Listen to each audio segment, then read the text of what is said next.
기뻐하게 하시는 주님이라는 제목으로 말씀을 함께 나누겠습니다. 우리는 환경이 우리를 행복할 수 있게 한다고 생각을 합니다. 환경이 좋으면 행복하고 환경이 나쁘면 불행하다라고 말하기를 좋아합니다. 그렇지만 넓은 집에 산다고 해서 행복하고 작은 집에 산다고 해서 불행한 것이 아니라는 것을 우리는 이미 잘 알고 있습니다. 그럼에도 행복의 조건을 환경에만 두려는 생각에서 벗어나지 못하고 있는 것이 우리의 최대 약점이기도 합니다. 그렇다고 환경을 아예 무시하라는 말은 결코 아닙니다. 사실 환경은 우리 인생에서 대단히 중요한데 나무가 잘 자라기 위해서는 좋은 땅이 필요하고 그리고 좋은 씨앗도 땅을 잘못 만나게 되면 열매를 맺을 수 없으며 작업 환경이 좋지 않으면 만족할 만한 능률을 올릴 수가 없기 때문입니다. 신앙생활도 마찬가지인데 어떤 영적 분위기 속에서 신앙생활을 하느냐에 따라 신앙이 건강하게 자랄 수 있으며 그렇지 않을 수도 있습니다. 그렇지만 환경이 모든 것을 결정지을 수 없는 이유는 아주 훌륭한 인물이 아주 열악한 환경에서 나오는 경우가 많기 때문입니다. 기쁨 역시 좋은 환경에서만 누릴 수 있는 것은 아닙니다. 오히려 인류의 가장 큰 기쁨이 추운 겨울 작은 마을 베들레헴의 냄새나고 지저분한 마구간에서 시작되었습니다. 반대로 인류 역사상 에덴 동산처럼 좋은 환경은 없었는데 문제는 아담과 하와가 그 에덴 동산이라는 최고로 좋은 환경에서 행복했느냐 하는 것입니다. 그들은 그곳에서 진정으로 만족을 이뤘는가? 그것이 아닙니다. 그들은 그 아름다운 환경에서도 만족하지 못하고 하나님께 죄를 범하고 쫓겨나고 말았습니다. 아마 그들은 쫓겨나면서 기쁨을 잃어버리고 긴 한숨을 쉬며 슬픈 후회를 하였을 것이 분명합니다. 그러나 본문 말씀을 보면 사도 바울이 갇힌 감옥은 가장 나쁜 환경이었지만 그곳에서 바울은 누구보다도 기뻐했고 환희에 찬 편지를 쓰고 있습니다. 그의 편지를 읽어보면 마치 예수님과 손을 잡고 에덴 동산을 자유롭게 평화롭게 거닐고 있는 것 같이 보이기도 합니다. 예수님께서 사도 바울을 만나주셨을 때에 그는 비로소 진정한 기쁨을 누릴 수가 있었는데 그를 보면 진정한 기쁨은 금방 말라버리는 웅덩이에 고인 물이 아니라 땅속 깊은 곳 물의 근원에서 끊임없이 솟아나는 샘물과 같은 그런 기쁨인 것을 알 수 있습니다. 바로 그 기쁨은 멈출 수 없는 기쁨이요 아무도 빼앗을 수 없는 보화와 같은 그런 기쁨인 것을 우리는 발견하게 됩니다.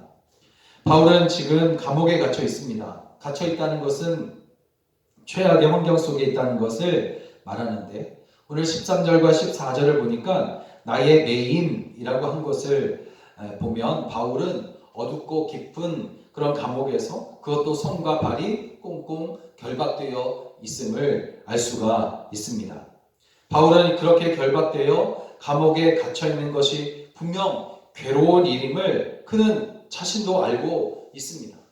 바울은 절대로 그 어려운 환경을 무시하거나 부인하지 않았습니다. 그는 그 어려운 환경을 초월하고 힘들게 하는 사람들을 초월해서 그는 기뻐하는 법을 터득했는데 그러므로 여러분 사도 바울이 어떻게 환경을 초월해서 기뻐했는지 우리는 살펴보고 열악한 환경에서도 오히려 진정으로 기뻐하는 그런 방법을 터득하게 되시기를 주의 이름으로 간절히 축원합니다. 첫째로 어떻게 기뻐하는 방법을 터득했느냐 하면 예수님을 보면서 기뻐할 것을 그가 선택했기 때문입니다. 선택을 하는 것은 여러분 인생을 살아갈 때 아주 중요한 일인데 어떻게 보면 인생 전체가 선택의 연속이라고 해도 결코 지나친 말은 아닐 것입니다. 물론 선택할 수 없는 것도 우리 가운데는 분명히 있어요. 부모나 자녀나 가족들은 우리가 우리의 입맛에 맞게 마음대로 선택할 수 있는 것이 아닙니다. 그래서 선택할 수 없기 때문에 그것들은 받아들일 수밖에 없는 겁니다. 그렇지만 여러분 그렇게 우리가 입맛에 맞게 선택할 수 없는 것들이 있지만 그럼에도 그것보다 더 많은 것은 바로 선택할 수 있는 것은 선택을 잘해야 된다는 사실입니다. 왜냐하면 인생을 결정짓는 것이 이러한 선택에 달려있기 때문입니다. 하나님은 우리에게 사람, 환경, 또 때를 선택하고 교회와 병원과 학교를 선택할 수 있는 그런 능력과 지혜, 이런 모든 것들을 우리에게 주셨습니다. 그러나 여러분, 이 중에 정말로 잘 선택해야 할 것이 있는데 그것은 우리가 무엇을 가지고 기뻐할 것인지를 선택하는 것입니다. 무엇이 우리를 기쁘게 하는가, 그것입니다. 바울이 감옥에서도 계속해서 열정을 다해 편지를 쓸 수 있었던 이유는 그가 기쁨의 조건을 잘 선택했기 때문입니다. 그러면 그가 일평생 기쁨의 조건으로 선택한 것은 무엇이었어요? 그것은 바로 예수님의 사랑 안에 거하는 것이요, 또 예수님을 전하며 전파하는 것이었습니다. 어떤 장소, 어떤 상황이라 할지라도 예수님을 전하는 것으로 그는 기쁨의 조건을 삼았고, 예수님의 이름이 전파되어지는 그런 모습을 보며 그 소식을 들으면서 그는 기뻐할 수가 있었는데, 18절을 보니까 바울은 그러면 무엇이뇨, 외모로 하나 참으로 하나 무슨 방도로 하든지 전파되는 것은 그리스도니 이로써 내가 기뻐하고 또한 기뻐하리라, 그렇게 고백을 합니다. 바울은 모든 환경을 넘어서서 복음이 전해지고 전파되는 것을 그의 기쁨의 조건으로 삼기로 선택하며 그렇게 결정을 한 것입니다. 그러면 오늘 우리 자신에게 한번 물어보아야 합니다. 나는 무엇을 기쁨의 조건으로 선택하며 살아가고 있는가? 또 무엇이 나를 기뻐하게 하고 있는가? 라는 질문입니다. 어떤 사람은 물질로, 또 어떤 사람은 더 큰 집으로, 또 어떤 사람은 출세와 성공을 기쁨의 조건으로 삼으며 그렇게 살아갑니다. 아마 대부분이 그렇게 살아갈 것입니다. 그렇지만 그런 것들이 나를 영원히 기쁘게 할 수 없다는 것을 깨닫는 순간 큰 실망을 경험하게 됩니다. 결국 기쁨을 누리지 못하고 일평생 헛된 것을 쫓으며 후회만 커져가는 그런 삶을 살아가는 겁니다. 성경 말씀을 보니까 12의 혈루증을 앓고 있었던 한 여인이 있는데, 바로 그 여인이 일평생 행복을 찾으려고 그렇게 헤맸지만 결국 찾지 못하는 것을 이제 경험했던 사람이 이 12의 혈루증을 앓고 있었던 여인이었습니다. 그녀는 고칠 수 없는 병이라도 훌륭한 의사를 만나면 고칠 수 있다라고 그렇게 생각을 했습니다. 효력이 뛰어난 약을 먹으면 나을 것이라 생각했고, 돈만 많이 있으면 언젠가는 병을 고칠 수 있을 것이라 생각했어요. 그리고 그렇게 병이 낫게 되면 기뻐할 수 있을 거다, 행복하게 될 수 있을 거다, 그런 기대를 가지고 자그마치 12해를 지냈지만 훌륭한 의사가, 또 효력이 뛰어난 약이, 많은 돈이 그녀를 기쁘게 할 수가 없었습니다. 기쁨을 찾지 못했기 때문입니다. 우리는 언제나 그날이 오면 행복해지겠지 하면서 살아가지만 행복은 언제나 손에 잡히지 않을 만큼 앞서가는 것 같아 보입니다. 우리에게 진정한 기쁨을 주시는 예수님을 선택하고 그분을 바라보면 어떤 어려운 상황에서도 크게 기뻐할 수 있다는 것을 알면서도 잡으려고 하면 더 멀리 도망가 버리는 것들을 우리가 선택하고 있으니 어느 때에 우리가 진정한 기쁨을 만져보고 느껴볼 수가 있겠습니까? 그런데 오늘 바울을 보십시오. 그는 유일하게 예수님을 전하고 예수님이 전파되는 것을 기쁨의 조건으로 선택합니다. 사도 바울이 있는 곳은 차갑고 어둡고 깊은 감옥이었습니다. 열악한 환경이고 아무것도 할 수 없을 것 같은 그런 장소였습니다. 그러나 그곳에서 그는 환경을 보고 불행을 선택하지 않습니다.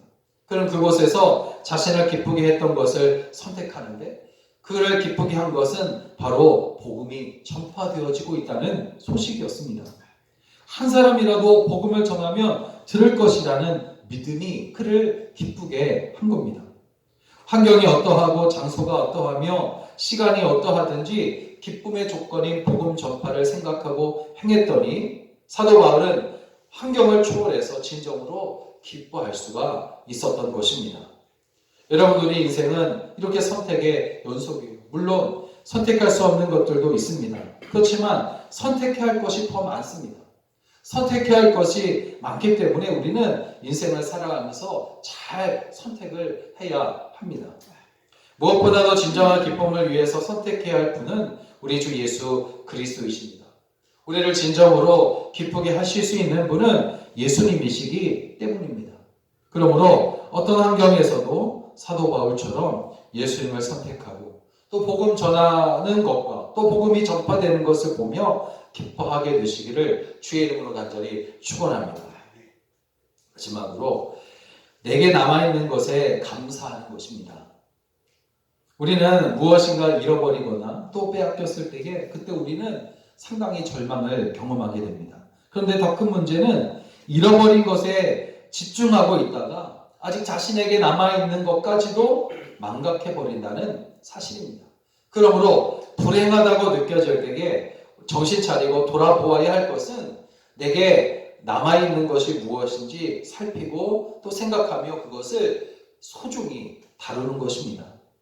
아직도 남아있는 것이라고 해서 하찮은 것이 결코 아닙니다. 오히려 잃어버리고 빼앗긴 것보다 내 곁에 여전히 남아있는 것이 나에게 있어서 가장 귀한 것임을 우리는 깨달아야 할 것입니다.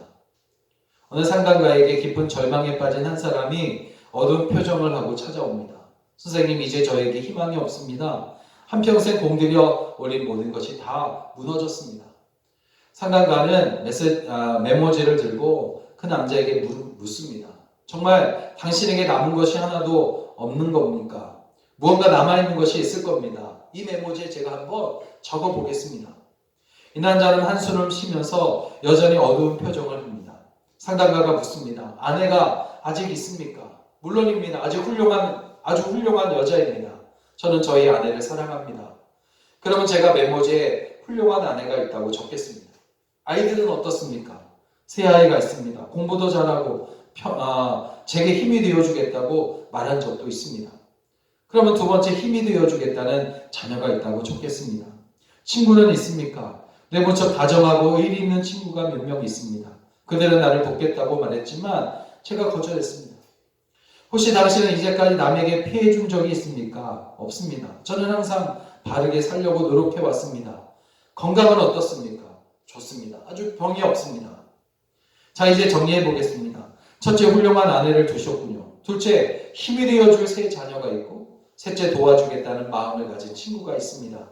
넷째, 양심적인 생활을 하고 계시고, 다섯째, 건강한 신체를 당신은 가지고 있습니다. 조금 전에 당신은 아무것도 가진 것이 없다고 그렇게 말했지만 제 생각에는 당신만큼 모든 좋은 것을 갖춘 사람은 없다고 생각합니다. 내 곁에 떠나간 것이 나를 지켜주는 것이 아닙니다. 끝까지 남아서 함께하고 있는 것이 귀한 것이요, 또 환난을 이기게 하는 결정적인 것이요, 우리를 진정으로 기쁘게 하는 것은 바로 내게 남아있는 것입니다. 사도 바울은 어둡고 차가운 감옥에서 결박되어 있습니다.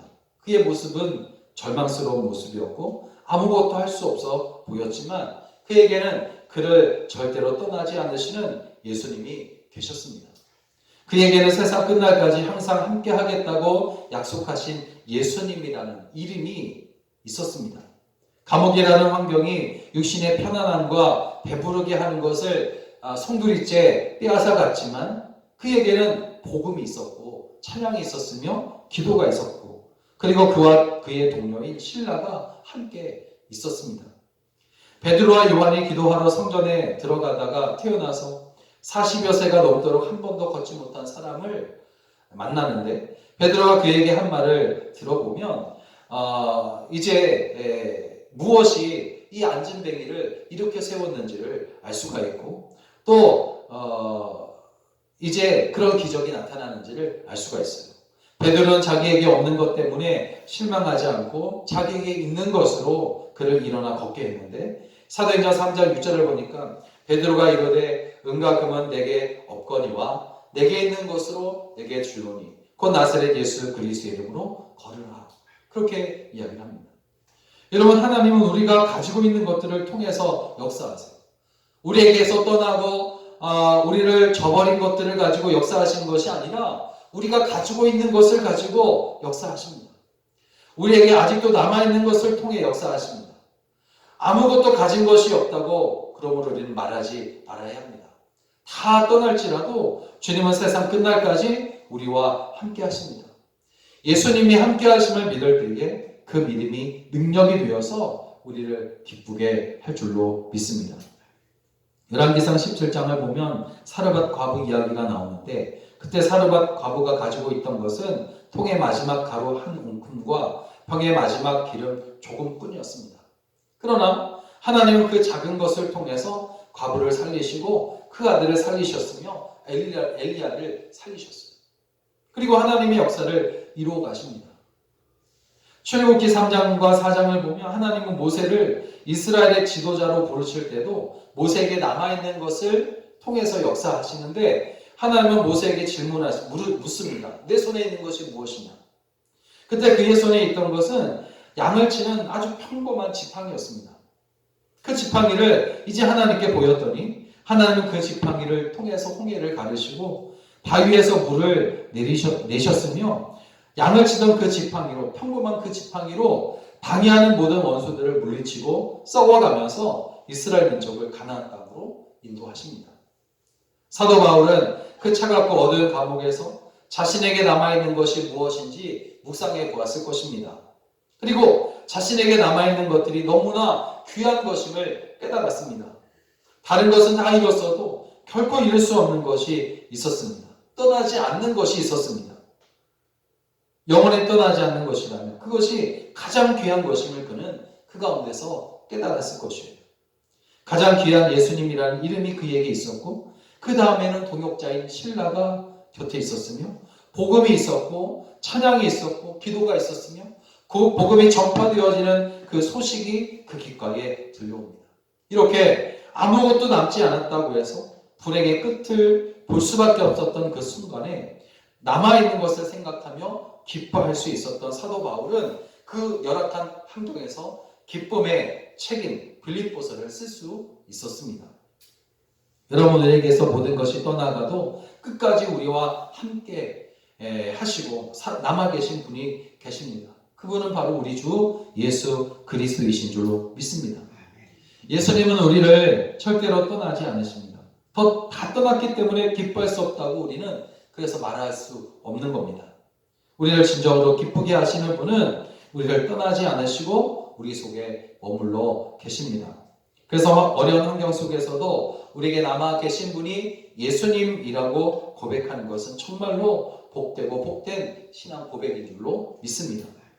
우리와 영원히 함께 하시는 예수님을 생각하면서 모든 환경을 초월해 진정한 기쁨을 누리게 되시기를 주의 이름으로 간절히 축원합니다.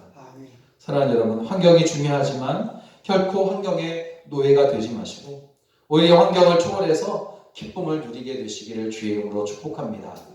그러기 위해서는 기쁨의 조건을 우리는 잘 선택해야 되는데, 기쁨의 조건은 예수님이시고 또 복음이며 복음을 전하는 것이고 복음이 전파되어지는 소식을 듣는 것입니다.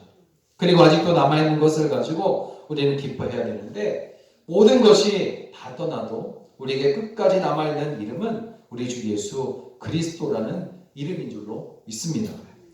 우리를 떠난 것은 귀중한 것이 사실 아닙니다.